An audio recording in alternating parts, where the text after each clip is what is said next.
of you, how do you do? But the British response is, two British people meet, one person will greet, how do you do? The other person will respond, how do you do? This is the British way of it, not a British. And neither are you a British, even by birth or by nativity. So, greeting and all these things. It's a very pleasant morning this day, very chill. Of course, refreshing. You never have such a chill morning in a tropical nation like our nation. Remember the hot summer days during the March and April when we are roasted like an oven, bread in the oven. Huh? We are all roasted and we are skin tanned black. And naturally, Western Europeans look at us and say, hey, you're black. This remark is called racism, no doubt. R-A-C-A-S, racism. Remarks about birth, color, caste, creed, faith, nationality, etc. That remarks are called as R-A-S-C-I-S, racistic remarks. They are all very pejorative in nature. Kindly avoid such remarks. Never look at an African and say, hey, you are black. Oh, no. That's, of course, you are offending. Huh? What is offending? O-F-F-E-N-D-I-N-G. Offending means to do some harm to a person by your words. That is offending. My beloved chairman, correspondent of this institution, principal who received me so warmly, your vice principal, staff of the KG section, primary section, this Shiva Priya. Yes, God bless you. All of them received me so warmly. It's very pleasant to be received in this manner. Everyone, of course, very warm in the campus. Always have an attitude of warmth, energy, agility in the campus. Be energetic as a teacher. See, I'm not going to actually preach you or teach you some extraordinary things. Many things you have already learned when you were teachers or when you were student teachers undergoing teaching education or whatever that course is. And you might have been taught about educational technology, educational psychology, your own subject, such and such things about that subject is called pedagogy. Pedagogy, P-E-D-A-G-O-G-Y.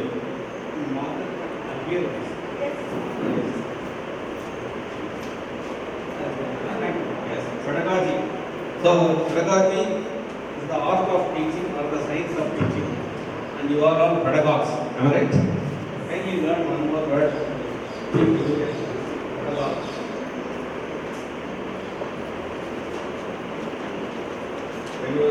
When your correspondents are invited me the other day, when we met during a religious lecture, he warmly received me and said you should come and conduct a seminar or workshop for our teachers. I immediately agreed out of my love for that. So such a warm reception given. He said you should come. I conducted, of course, several workshops of this type in Alagappa University, Kalasling University, elsewhere in C literate schools and such things. So it is not new to me to engage classes of this type. First thing, I just want to give you some tips regarding your teaching methods. These things I am still, you might have learned already. One thing, you should have self-confidence.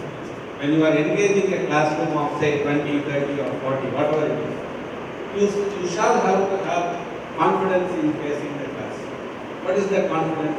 Confidence, self-confidence to teach, to entertain the students. Entertain in the sense, engage the students, interact with them, question them, and give suitable replies. So first thing is actually have sufficient self-confidence. Never think that you have lost something and some people are pushed into this profession by mistake or not by mistake. They were forced to be teachers. Once I spoke to one, Mrs. Meena Vani, a math teacher. I won't name the institution. I won't name. Her name is Meena Vani. I just madam, I want you to become the principal of this institution. She got angry and said, no, my God, I don't want to become the principal. I want to become the tahsildar of this in a college. And she is taking this competitive exam, Service Commission competitive exam. She said, I never want to become the principal, sir. Kindly bless me that I shall become a tahsildar or sub-collector or RDO or person of some designation. So what do we imply? What does this imply? it implies that people do not want to become teachers, or they are forced into this profession. This is the reason why many teachers are taking up competitive exams like service commission, staff selection commission, etc. And they just want to escape from the school campus. Imagine I call a teacher and give her an opportunity to work in a corporate company like Infosys or Wipro or HCL or Shivanada's company. I think say staff member in the third row, whatever her name is. He just ask her, give her an opportunity and give her an appointment letter. Madam, you are appointed in Wipro and your monthly salary will be rupees 3 lakhs per month and you will have benefits, pays and perks. What is it? Pays and perks. Come on, what of pays and perks are the incentives given in a job. Pays and perks. Usually this is a phrase, madam. Pays and perks. It is the short form for perquisites. Perquisites. It is shortened in, actually the Americans they cut short everywhere. Long words into short words. So the American terminology is perks, pays, pay and pay, price and perks. Pay and perks into pay and perks. We can put pay and perks. The American method of. So here again, I give her an opportunity, and what would be the immediate response of that? Sir, please give me that order. Immediately I will fly away to that Wipro. I will work in Bangalore. I will buy a car very next the month. I will just buy a car on loan, Santro or whatever it is. Then Volkswagen, whatever it is, and she would immediately tender a resignation letter to the school principal. What is that? Note down the phrase. Tender a resignation, not give a resignation. Kindly note. To tender a resignation, T-E-N-D-R, to tender a resignation letter. You don't give a resignation letter, you tender a resignation letter. Propose a vote of thanks. At the end of this workshop, one staff member may come and say, oh, Mr. Ramesh, thank you very much. And very this and that, blah, blah, blah, and other things she would say, oh, yes, Dada, Didi, Guru, and everything they will say. This, you have to, the expression is to propose a vote of thanks. So again, to tender a resignation letter, I don't want to say. Since I was working in an engineering college for a short duration, a staff member, a woman came and she is MSc, she has the MSc, MPhil and B.Ed degrees, working in the maths department. He told me, sir, I have got job in this Tamil Nadu school, government school as teacher, maths teacher. I would be happily teaching in higher secondary classes. So I said, no problem. Blessings, madam, wishes all the best. Carry on. And she said, when I approached the principal, he told me that I should write a resignation letter and it should be in English. I said, okay, come on, write one and give it and disappear from the campus. He told us, sir, it is in English, can you please write that resignation letter? She has MSc, MPhil and B.Ed titles, degrees, working in an engineering college, teaching maths and inspiring the students, inspiring the students. And yet, she is, I am sorry, I am not blaming the teaching community. Kindly apologize. I apologize, I don't blame the teaching community. But to what extent, to what caliber our percentage teachers are? This is actually a strong indicator. It is an indicator. To what extent we have brought our teachers? You got my point. So again, you should be first skilled. One. So self-confidence. Second thing, be informed. That is my second point. I insist on be informed. How that to be informed? See, in any way you can be informed. It is not just by reading a newspaper every morning or going to your library, your school library and reading those books, enormous, voluminous books, or coming across some reference books, encyclopedias, botanicas, or even dictionaries and thesaurus. What is the thesaurus? What is the thesaurus?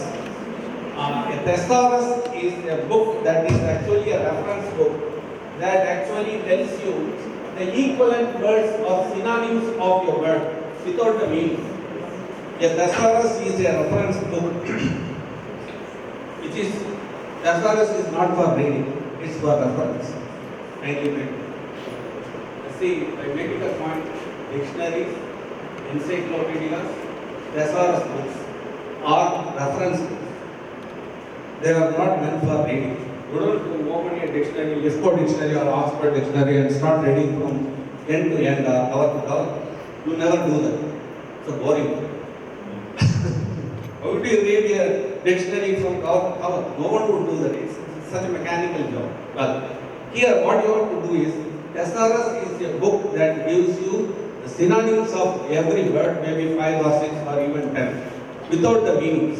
So that is a thesaurus. So as a teacher, you have to be informed about the reference sources. Say, take for instance, an English teacher engaging the class, and she is reading a text or a prose lesson, a short story written by R.K. Narayan. Do you have R.K. Narayan? Okay. What is the full name of R.K. Narayan expansion? Anyone? R.K. Narayan, famous Indian writer, Sahitya Academy Award winner, considered to be a very, very famous, renowned literary gent. Anyone?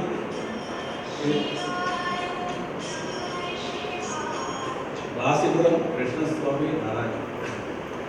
See, a literary legend, I adore him, respect him. In fact, I got my skills in English only through R.K. Narayan. After reading R.K. Narayan, I got energized and just go to any meetings without a preparation. In fact, I attended many seminars and workshops even without carrying a sheet of paper. The confidence was instilled in me. Instilled means pouring. INSTIL, instilled. INSTIL, instilled. Was instilled in me by R.K. Narayan. So, as a teacher, first you have to be a studious person. A student is one who is. A student is one who is studious, right? A student is one who is studious. And I believe that being a teacher, you have to be well informed because your students may be more smarter than you. It is the truth. Today, your websites or computers and websites, PCs, even your cell phones can reach our children much more than what you think of teaching. You may think that you are well informed about such and such a problem in India or some political matters. But the truth is that your students are well aware. My son knows how to operate a cell phone much better than what I can do with it. Within a few seconds, he would change everything. One day he locked the phone out of anger. I don't know. We had a small bit of problem. He just entered into my cell phone and made some small adjustments and locked it. I couldn't open it. Then I pleaded with him. I just asked for forgiveness. And then, okay, I excuse you. And then he was able to release, open that lock or the technical digital lock. So, our students are more. Once I was teaching grade 12 students, I remember in Line, that's the name of the town where I worked in United Arab Emirates. A set of, say, 30 students, I was teaching grade 12 students. In the course of my teaching, I used a word, this word, it's actually a Persian word. You can see that in Hindi and Urdu also, Tubashi. Tubashi, what's the meaning? Your name, madam. Your name. Yes, what do you teach? Pardon? Come here. You are a teacher, a gifted teacher. Come here, please. My appreciation to this teacher, usually English teachers are expected to learn all these vocabulary words. They are actually not blessed to learn this. Again, Tubashi. I used the word Tubashi. One student, a Pakistani student was sitting there. I was there trying to explain, but that's a Persian word. I could not explain that word. I struggled along. I said that Tubashi means here translate. That's right. The word is literal meaning is translate. One more word for translator, note down, interpreter.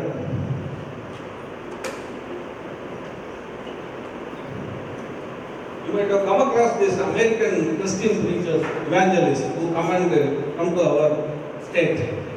And they deliver lectures in American English.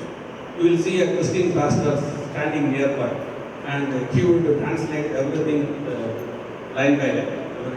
Have you ever listened to that? In Christian?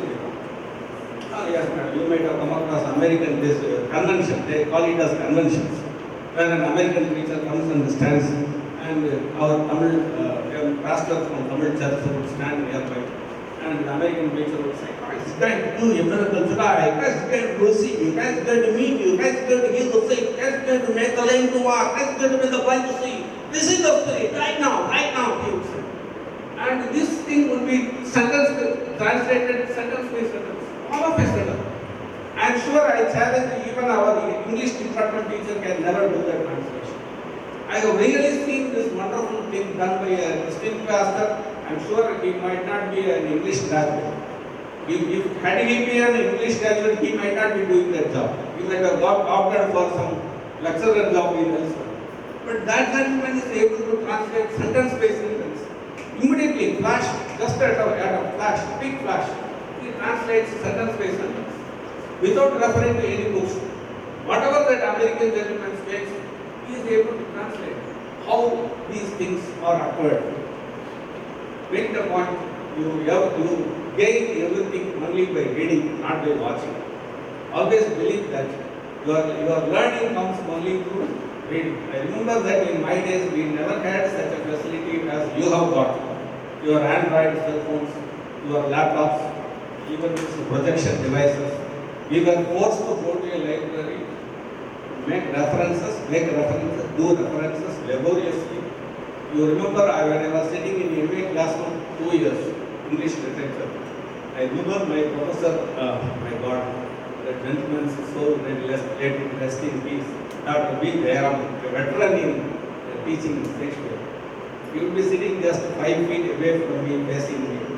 And my God, lectures after lectures. He would dictate the entire drama lectures, that commentaries and notes orally.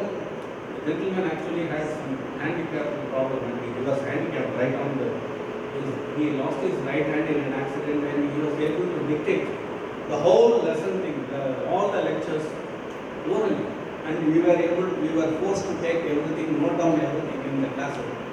Such a laborious work done in the classroom has actually made me or molded me and polished me into a scholar, which makes me able to face an audience without having a sheet of paper. So kindly be well informed. I remember so kindly be well informed and always believe that you shall have to acquire a better knowledge and more voluminous knowledge than what your students are informed of. This is the age of science. This is the age of higher digital electronic devices, Bluetooth, such and such devices which you don't even think of. When I went for invigilation duty to a CBSE hall, I just checked the ears of because our people are cunning. There is a tool called Bluetooth device which can be inserted into your earlobes, and then you can listen to anyone dictating something to you. I had to check everyone's pockets. Some people carry better and all technical electronic devices. They will fool us because we are not well informed of those devices. So always believe or always have a very cautious eye on your students that they may be well informed. Say the Dubashi again. And one boy sitting in that room, that Pakistani boy stood up and said, Dubashi, very simple, sir. 2 plus Bashi, Dubashi. Finished. See? 2 plus Bashi, Dubashi. 2 means 2. Bashi means language. So a person who knows 2 languages is called a Bashi. See how that is actually not an English word, but it is a Persian word. You see that word in Hindi. I think Hindi also the word is there. Yes, Hindi. And you will see that in Urdu also. Same. So Dubashi is a translator or an interpreter. But naturally borrowed into English. Such words are called as loan words in English. L-O-A-N, loan words in English. Normally English people borrowed and enlarged their vocabulary so that other languages are diminishing and English dictionaries are expanding. Each year, a set of 5,000 or 10,000 words are added into the vocabulary stock of the English dictionary. They remove 3,000 or 4,000 out of the dictionary. For instance, there is a recent word entered into the English dictionary, Sabash. That word is in the English dictionary. You see the word that entered into American English, Australian English, you will not believe this.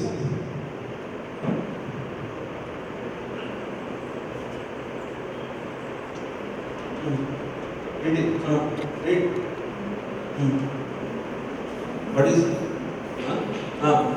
Australian. Mulligatawny. It is there in Oxford Dictionary. Mulligatawny. What is it? Mulligatawny? An Australian came to our state and he went to a hotel for taking lunch. They served him rasam. And he asked, what's the name of this dish? What is that? And our gentleman was unable to explain and one said, Middle Tani. Rasam high, we could not explain. So we just thought about that stuff. And he said, very simple rasam. We could not understand. He said, Middle Tani. Middle Tani. Okay. He wrote down that word, went to Australia, Sydney, and he entered the word into English dictionary. This word you will see in Oxford Dictionary, Mulligatawny. A word that is actually a variant of Medagatani is now in the English dictionary as Mulligatawny. You will never believe this. English people borrowed and borrowed and borrowed. They were shameless borrowers. In fact, English is a beggarly language. They borrowed from French, Greek, Russian, Indian, Hindi, Sanskrit, Marathi, and almost from every language they shamelessly borrowed words and enlarged their vocabulary so that you wonder at the way they borrow. I think English is a beggarly. For instance, take the word. You will be surprised. The right way to learn English is to learn Sanskrit first. To say something about what is going to happen in the future. One word to say something about what will happen in the future. To say, no formal. What do you say? Say a single word to say. To say something about what will happen in the future. English teachers? Pardon? Prediction. Right up.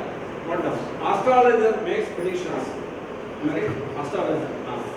Astrologer sitting under a banyan tree with a cage with the two parrots. He feeds them with the paddy grains and the parrot beautifully pulls out a cord. He looks at the cord and surprisingly the cord is not a god or a goddess but Nayandara appears in the cord. And the astrologer is taken at that. How come that Shiva becomes Nayandara? So here the prediction to say or foretell, that is the right word, foretell, F-O-R-E-T-E-L-L, foretell. Foretell means to say something about the future now, but the future, very good. Foretell, F-O-R-E-T-L, foretell. This word prediction comes from the Sanskrit word pradikshanam. It's not an English word, I know. They have borrowed, these people borrowed.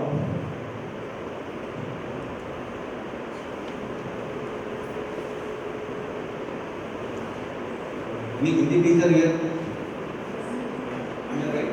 I'm sorry, that script I'm not clear, I'm not good at that Sanskrit, but this is not